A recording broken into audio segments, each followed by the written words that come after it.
talk to you, and we're very excited about the potential of what we're doing at the moment. And of course, let's talk a little bit about exactly how does tanks work. The basic principle is that you have an app that you download on your phone, which gives you challenges. Basically, you've got to move a tank to a destination. To be able to do this, we give the kids puzzle pieces, tangible, actual puzzle pieces. They build the commands on their desk or whatever, take a photo of it. It does image recognition, and then it executes on the screen. But the commands cover most of the coding concepts that I would teach my first years at university. So it gets quite complex. It's got 35 levels. It's got a whole concept of application. And by the time you get to level 35, it takes some thinking to solve the problems.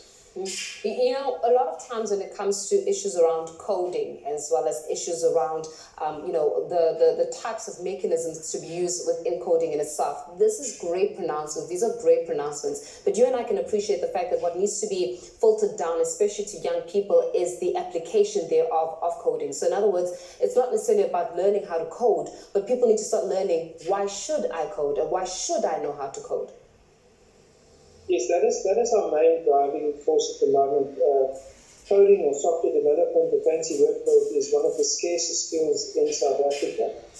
And we are saying in 16,000 of our schools, there's no computer laboratories. So those kids have no awareness of this very important field in our economy, and the importance of learning to code. Bill Gates calls it the superpower of the 21st century. So we are saying if 16,000 schools have kids that are never exposed, we need to do as much as possible to tell them, listen, this is a very lucrative career choice. This is very important for our economy to grow.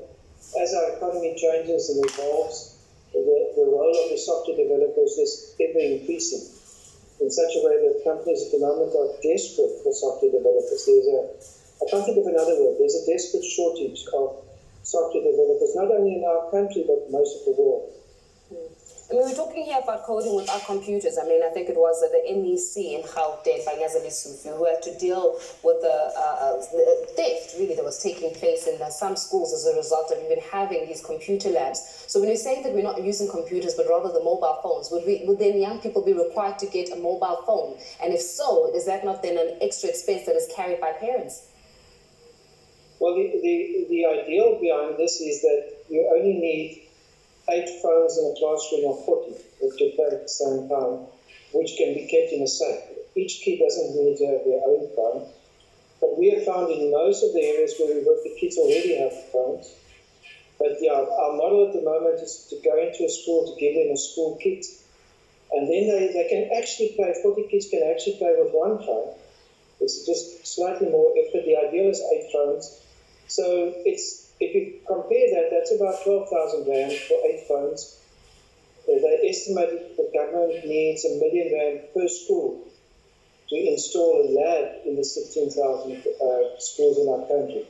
So yes, there's still some expense, but 12,000 versus R1 million is considerably less. I mean, this speech by President Ramaphosa saying that he seeks to introduce coding and robotics from grade R's to, I think, grade 3 in about 200 schools, and I think that the projected time is around 2022, just to meet the 4th Industrial Revolution demands. Do you think that it's feasible at the moment, given the circumstances surrounding our education system? The 200 schools is feasible. They're literally rolling that out, so that definitely is feasible. The vision behind it, I really appreciate that we have a president that sees the importance of coding and the 4th Industrial Revolution. So I'm very positive about that. The realities are, as I said, we've got these thousands of schools that don't have labs. Added to that, we've got teachers that are not equipped to teach coding. So yes, we have to have this vision, we have to drive it. But to say that we're going to roll it out to all 25,000 schools in the next 2 years, if we are dependent on computer labs, I don't think that's viable. I'm just saying to our system and a few other projects, it is possible to at least make learners aware of coding so they can start working on their maths and their science, and then one day go and study it at university. They don't need to study coding at school. We just need to make them hungry and aware of it, and then they can get good marks and go and study at university and become a software developer.